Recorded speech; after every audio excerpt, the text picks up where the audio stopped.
Hello and welcome to another edition of Kaleidoscope on Channels Television. Thanks a lot for joining us on the program. I'm Anne Nwawadu.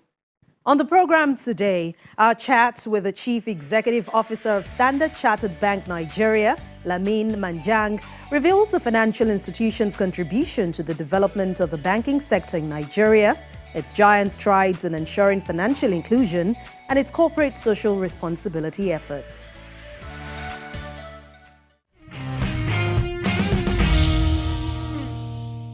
Once again, welcome to Kaleidoscope.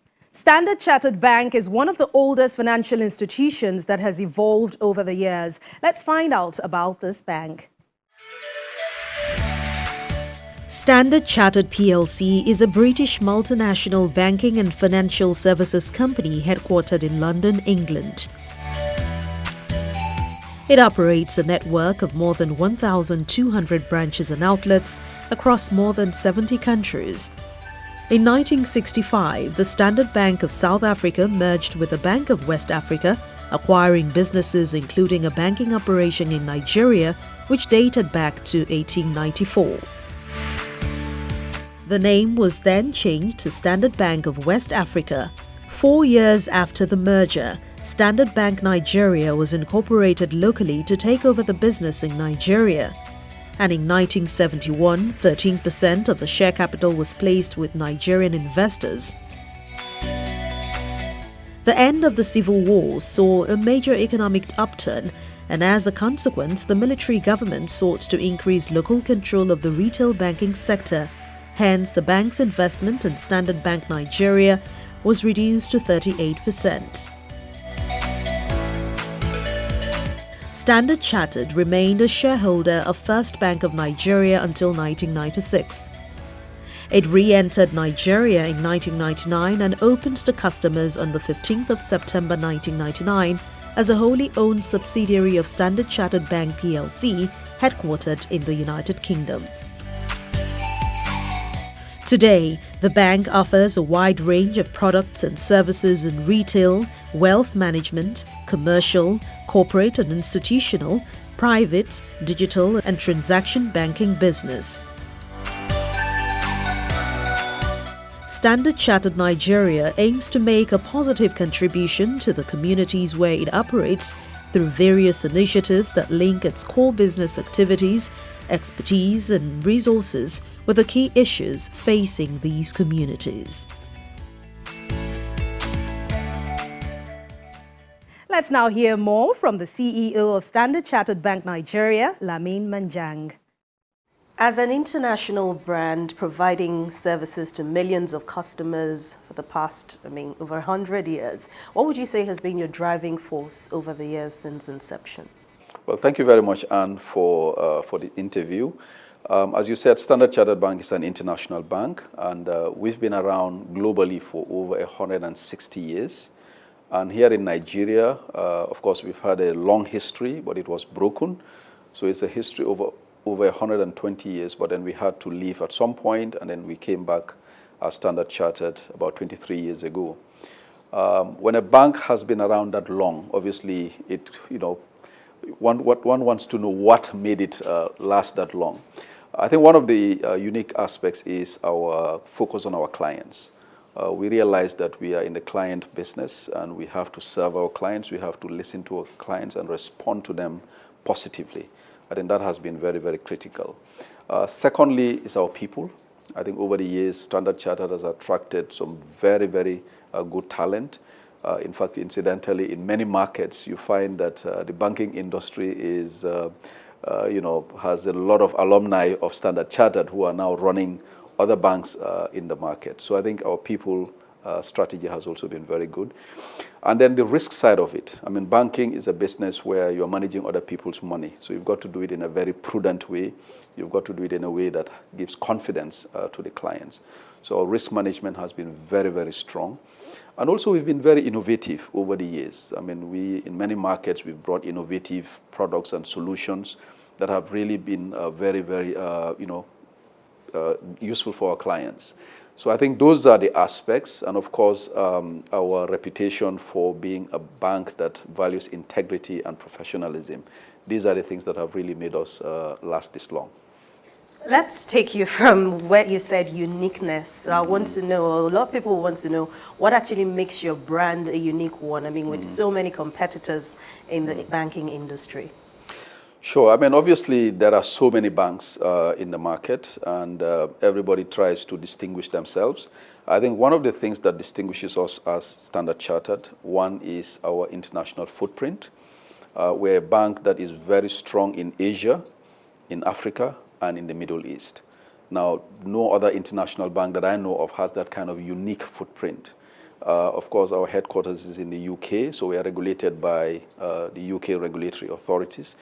So that gives us the best of both worlds in terms of operating in some of the exciting markets, emerging markets, but also being regulated, by a first-class regulator in the UK. So these are some of the unique qualities. Now, the fact that we have this international network means that Standard Chartered Nigeria can leverage on some of these unique capabilities that we have in the group. So when it comes to, say, oil and gas, or mining and metals, or mergers and acquisitions, we've got teams across the group that we can leverage on. So whenever we are serving our client in Nigeria, it's not just Nigeria team, but it's the entire group that is available to to serve the client. So those are some of the things. And of course, if you look at the retail space, for instance, when it comes to wealth management, our ability to leverage our group and provide solutions to our clients, that's very unique. The wealth management offering that we give to our clients in Nigeria, for instance, no other bank matches that. Our clients are able to invest in mutual funds, able to take advantage of very attractive returns. So that's all part of that unique brand proposition that Standard Chartered offers. Recently, you announced the closure of most of your branches in Nigeria to enhance your digital push. How is that going so far, and has it made any difference since this started? Yeah, I mean, the digital strategy is one that we've been pushing over the last, several years. And because of the structure of how we feel the market is evolving and how we need to position ourselves, we decided to close 10 branches last year. When we started in Nigeria, our footprint was basically in Lagos, Abuja, and Port Harcourt. And because of that limited footprint, you find that we couldn't get clients from other parts of the country since we didn't have a physical presence. But when we invested in the digital capability about 3 years ago, one of the unique aspects was the ability to open an account digitally without stepping into a branch. And that was very, very powerful and very unique. So what that meant is that now, as we speak, we now have clients all over Nigeria. Every single state of Nigeria, we have a Standard Chartered client. Because it's so easy to go either on your laptop or your mobile phone or your desktop and open an account, a tier 1 account, a tier 2 account, a tier 3 account, and get all the benefits and all the services provided to you without necessarily stepping into a branch. So that strategy has worked. Over the last 3 years, we've actually tripled our client base in Nigeria without opening more branches. So I think that has really shown how the digital banking is the future, and I think we are well positioned to take advantage of that. And of course, our clients are benefiting accordingly. You have an initiative for women in tech, which means that you have passion for women. As an organization, you are focused on gender equality. Tell us some of these initiatives you've been able to carry out over the years and the impact it has made so far. Sure. I think, the gender aspect is something that Standard Chartered Bank takes very seriously. When we launched Women in Tech, this was about 2014 in the US. So Standard Chartered Bank felt that women are not very well represented when it comes to technology. So we felt there was a unique opportunity there for us to support women that are in the tech space. So this was launched in the US, and then over time it then was rolled out in other markets. So Kenya was our first market in Africa. And incidentally, I was in Kenya when it was launched there. And then in 2019, we brought it to Nigeria as well. So about 3 years now. We have graduated 3 cohorts of women. These are women that we identify, women that are in the tech space. We give them support in terms of training. We partnered with the Lagos Business School. So obviously they are our partners. So they provide the training, the incubation, and then of course once these women graduate, we give them seed money so that they can then be able to expand their business. And of course we are there to provide them support also as a financial institution in terms of our own expertise that our staff can also offer to them. So we've graduated 3 cohorts so far. The 5 winners in cohort 1, 5 winners in cohort 2, and 5 winners in cohort 3.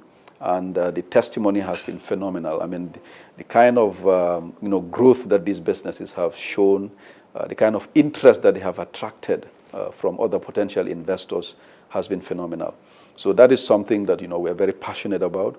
We feel that we have to empower our women. We have to give them the opportunity to be able to excel.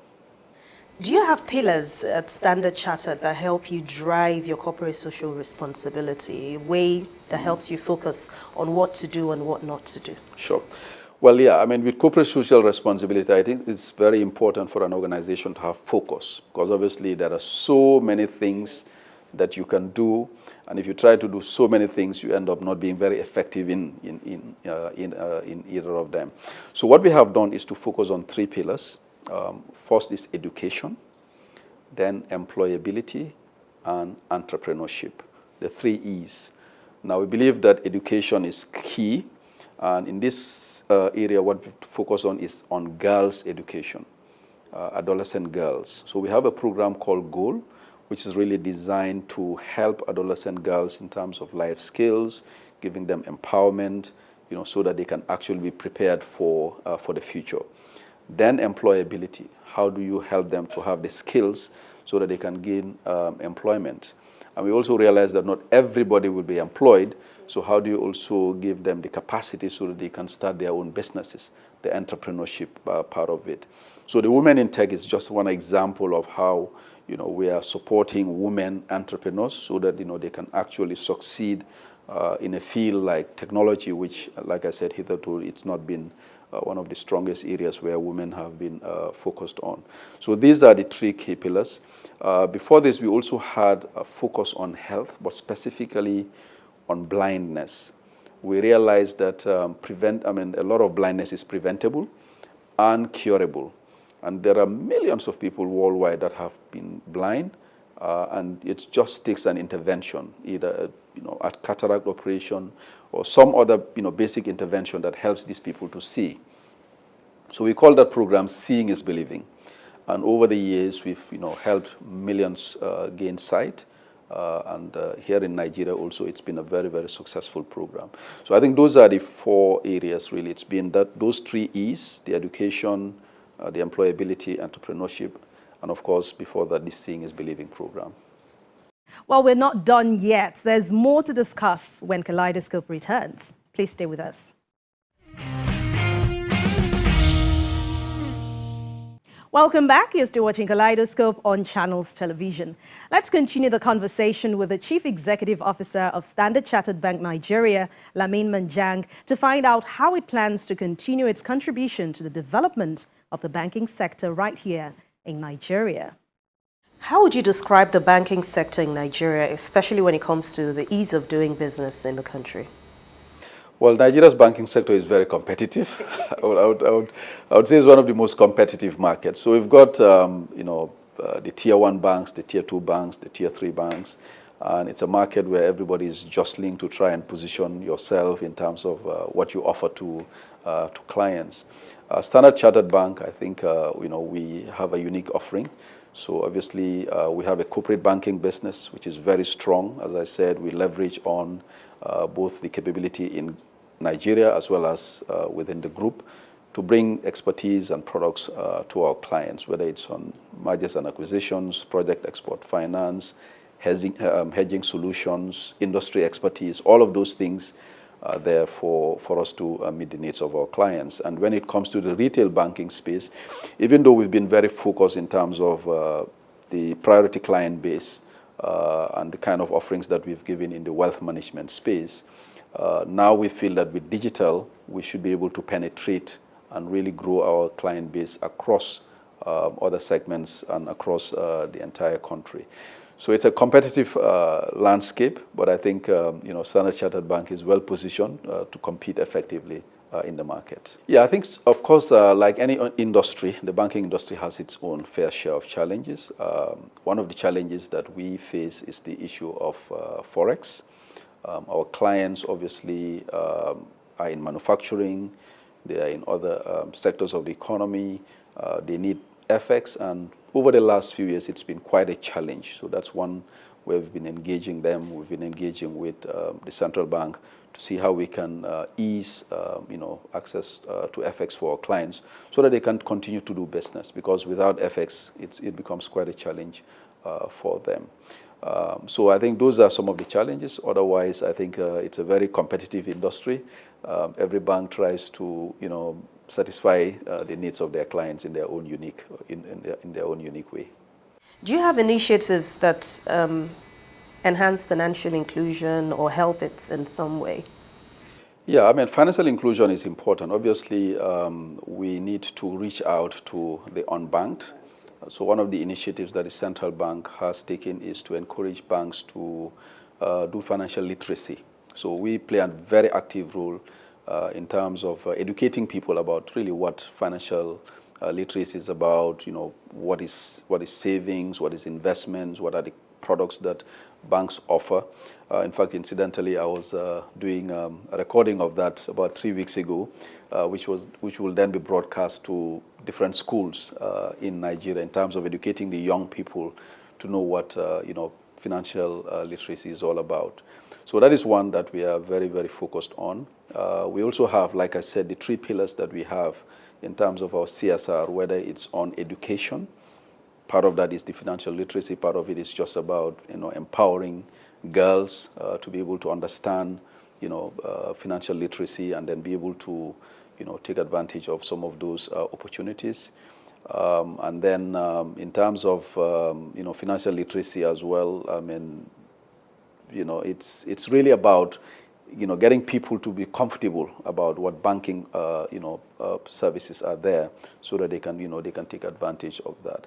So very, very passionate about financial inclusion. In terms of our penetration as well, like I said, the digital banking that enables people to open an account really without necessarily having a branch nearby. That's all part of easing the way that people can get access to banking and financial services. As Nigeria continues to preach diversifying the economy, a lot of people are going into agriculture, different businesses are coming up. I mean, SME is the big thing now. Does your bank, Standard Chartered, have anything for entrepreneurs? Do you have anything to support them in terms of growing their businesses? Sure. We do have a segment in our bank called business banking. It's under the retail banking business. And it's just designed to support small and medium enterprises. We believe that this is the engine of growth for any economy. In Nigeria is no exception. So we do have a specific business segment designed to support small and medium enterprises when it comes to their working capital needs, expansion, access to FX. So these are all solutions that we've been providing to that segment. Incidentally, in 2015, 2016, when we had the crisis in the market in terms of foreign exchange, Standard Chartered Bank was one of the very few banks that was able to support these clients, this segment, in terms of access to FX, so that they can continue to import their raw materials, import their goods, and be able to continue to do business. So it is definitely a segment that we are very focused on and we continue to support. With the remarkable difference you've already made in the banking sector, you must have future plans, say in another 10 years, 20 years from now, what you will look forward to or looking forward to in terms of your business. Let's start with your business first. What are you hoping to achieve? Well, Standard Chartered Bank Group announced what we call the bold stance. Now, these are the things that we want to be known for over the next 30 to 50 years. As I said, we've been around for over 160 years, and we want to be around for another 150 years. So the bold stance really had three pillars. One is what we call accelerating zero. It's our commitment towards climate change.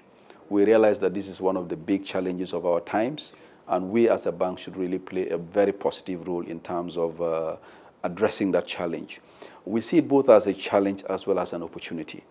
We know that our clients are basically trying to transition from fossil fuels, from the kind of energy sources they are having right now, to cleaner energy. How do we support that transition? So the whole issue of sustainable finance comes in, and that is an area where we have the expertise, and we are clearly supporting our clients there. The second bold stand is called lifting participation, and here we realize that women and small and medium enterprises are areas where clearly there's a lot that needs to be done, and we want to be the bank that is seen as doing something about that. So I've touched on what we are doing in terms of women in tech, supporting women, supporting adolescent girls through our Gold program. I've talked about what we have done in terms of small and medium enterprises. So this is all part of that strategy to make sure that we are relevant and we are supporting women and small and medium enterprises. And the third part of our bold stance, we call it resetting globalization. We realize that globalization can be positive if harnessed properly. If we can really get market access for our clients, support international trade, it can be a force for good. And being a bank that is out there in, of course, headquartered in the UK, but operations in Asia, so some of all the exciting markets, China, Hong Kong, Singapore, Malaysia, India, of course in the Middle East, we were in Dubai, in Bahrain, in Oman, in Jordan, etc. And of course, in Africa, we are in Nigeria, Ghana, about 14 other countries. So we find that our unique footprint gives us the ability to connect these trade corridors. So how do we facilitate globalization and make it easier for our clients? So these are three key areas where Standard Chartered feels we can make a unique difference over the next 50 years. So of course, we have our network, we have our strategy in terms of our affluent clients, in terms of the mass market, where we feel that our digital capability should give us the ability to expand. And of course, the sustainable finance, where we feel we have a unique advantage. And of course, in terms of corporate social responsibility, like I said, we've got the 3 E's, that is education, employability, and entrepreneurship. We feel that we can definitely play a very key role, particularly when it comes to the girls, helping them with education, giving them the life skills, helping them to gain employment when they finish school, or giving them the capacity to start their own businesses in terms of entrepreneurship. So these are things that we are very passionate about. We feel we can make a huge difference. Our brand promise says we are here for good, and really that's what we want, to be here for good for our clients, to be here for good for the community. Well, this is where we draw the curtains on Kaleidoscope for today. Thank you so much for watching. Don't forget, you can keep up with our top stories on channelstv.com. Go to youtube.com/channelsweb, click on playlist, then scroll to Kaleidoscope to watch as many editions as you want. I'll see you again very soon. Stay safe. I'm Anne Nwawodu. Thanks for watching.